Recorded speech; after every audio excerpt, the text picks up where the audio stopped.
c'est une aventure nouvelle, complexe. On défriche complètement, en fait, aujourd'hui sur cette société à mission.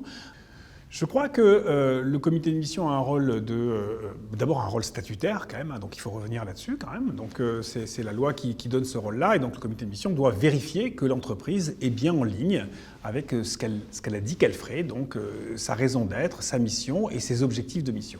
Donc on a un rôle vraiment sérieux, important, dans la gouvernance de l'entreprise, et je crois qu'il faut qu'on prenne ce rôle au sérieux. C'est pas juste quelque chose d'honorifique qu'on écrit sur son compte LinkedIn. Je crois qu'on a une véritable responsabilité, et évidemment, en tant que président du comité de mission, je dirais encore plus de responsabilité. Mais en parallèle de ça, je crois qu'il faut, pour jouer ce rôle-là, avoir une certaine empathie, j'allais dire, progressivement un peu un affectio societatis avec l'entreprise elle-même. On ne peut pas être complètement extérieur. On accompagne aussi un mouvement, on accompagne une entreprise dans sa croissance, dans son développement. On est un acteur aussi de ce développement-là. Et donc moi, je pense qu'à un moment donné, progressivement, il faut se sentir faire partie de la famille.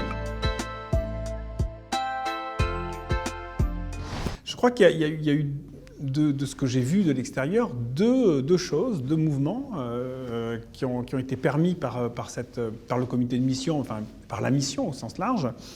D'abord, c'est renforcer des choses qui étaient déjà existantes. Renforcer des valeurs qui, me semble-t-il, étaient déjà présentes dans l'ADN de l'entreprise, notamment en termes de management collaboratif, de management inclusif, de participation des consultants à la réflexion stratégique. Il me semble que ça, c'était déjà présent, mais ça a été beaucoup plus formalisé, beaucoup plus structuré dans la démarche.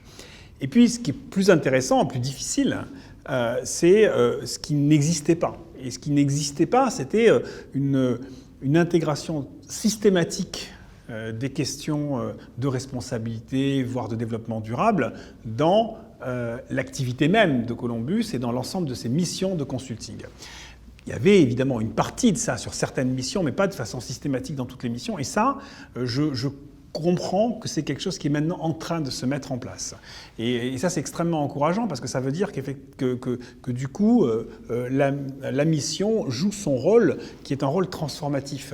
C'est pas juste un rôle de photographie ou de gouvernance, ça doit aider à la transformation de l'entreprise.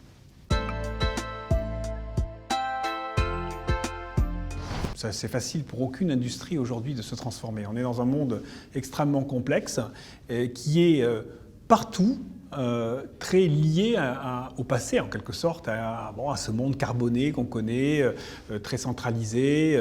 Et donc, passer de ça à un nouveau type d'économie, plus décentralisée, plus durable, plus inclusive, ça implique des transformations profondes. Or, l'activité même d'un consultant, elle se retrouve un peu dans un rôle d'intermédiaire, et donc avec un double défi. Il faut se réinventer soi-même en tant que consultant ou en tant que financier, mais notre réinvention, notre transformation dépend aussi de la transformation de nos propres clients ou des entreprises dans lesquelles on investit quand on est un investisseur. Et donc on a une espèce de défi à double détente qui rend les choses assez complexes. Mais je crois très fermement à la capacité effectivement de Columbus et de ses équipes de relever ce défi.